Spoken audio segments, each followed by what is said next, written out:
As immigration continues to take center stage in the national debate, a new book gives a different perspective with a raw truth and deeply personal storytelling.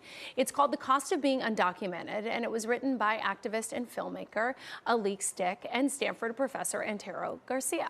And they're joining us live in studio. Thank you all so much for being with us this morning. Thank you. Yeah, we heard about this book. I know you guys are doing events promoting it. It seems so timely for everything going on right now. And what I love about it, Alix, I understand you tell your personal story of being 20 years old and leaving Mexico. I understand your family was being threatened by the cartel. And then you add in some research from Ontario, so there's a whole picture of what other people go through, but told through your story. So let's start with your story. Tell us more about it.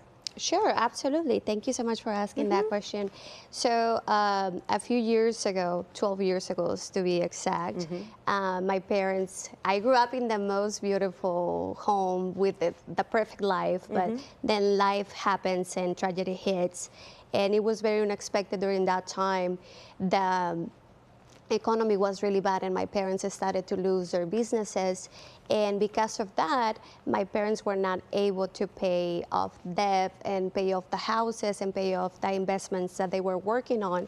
So because of that, very dangerous people started to threat us, and we started to receive death threats really bad for a very long time. And during that period my dad passed away. He got sick because of all the stress. I'm sorry to hear that. And once you don't have your father who is there to protect you, so the only way for us to survive was coming to the United States, and that's how I became undocumented.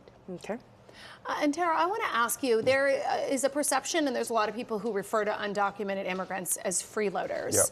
Yep. But you really want your readers to know that the data doesn't support that. Can you talk about what you've found? Absolutely. So the reason we call this book The Cost of Being Undocumented is each chapter details a different cost related to Alix's life. Right, and we can look at the data, and study after study points to the fact that individuals who are labeled undocumented in this country pay for themselves, right? They are not freeloading on this country. In fact, the opposite happens, right? And what this book tries to reveal is, instead of recognizing the cost of the undocumented community on this country, they are offering a huge amount of support to this country, and are in the process losing a lot of themselves in every capacity of their lives. Yeah, and Alix, you kind of talk about some of those stories in the book that I think some people find shocking. Getting dental care in the back of a beauty salon, losing hearing in one of your ears. It's simple things that if you're documented and you get sick, you can go to a doctor. But if you're not, then you have to figure out ways to navigate our healthcare system.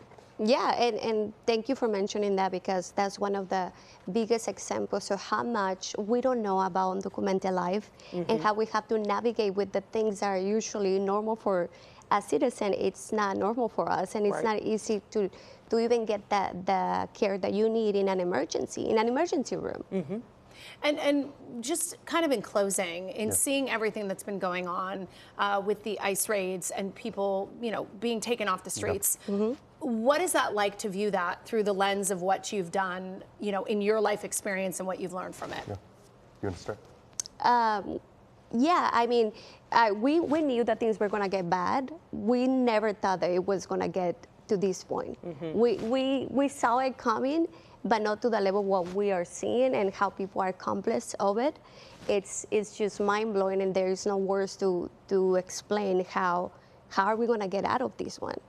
Yeah, I think we are only allowing this country's only able to do this because we're treating the undocumented community as if they're not human, right? I think one hope of this book is it allows us to get a better sense of one individual who's undocumented, rather than talking about this community as numbers, right? If we can understand that these are people, right, maybe we could have a little bit more empathy and not kidnap people off the streets in the horrific ways that we're seeing right now. I think that is, a fundamental goal of what we're trying to do, is humanize individuals that this country's done a tremendous job of dehumanizing for many years at this point. It sounds like people can learn a lot from this book. So Alix and Antero, thank you so much for being with us this morning to tell us about it. Guys, again, the book is called The Cost of Being Undocumented. It is available now, and they are having a book event at Chevalier's in Larchmont on July 19th, so go check them out.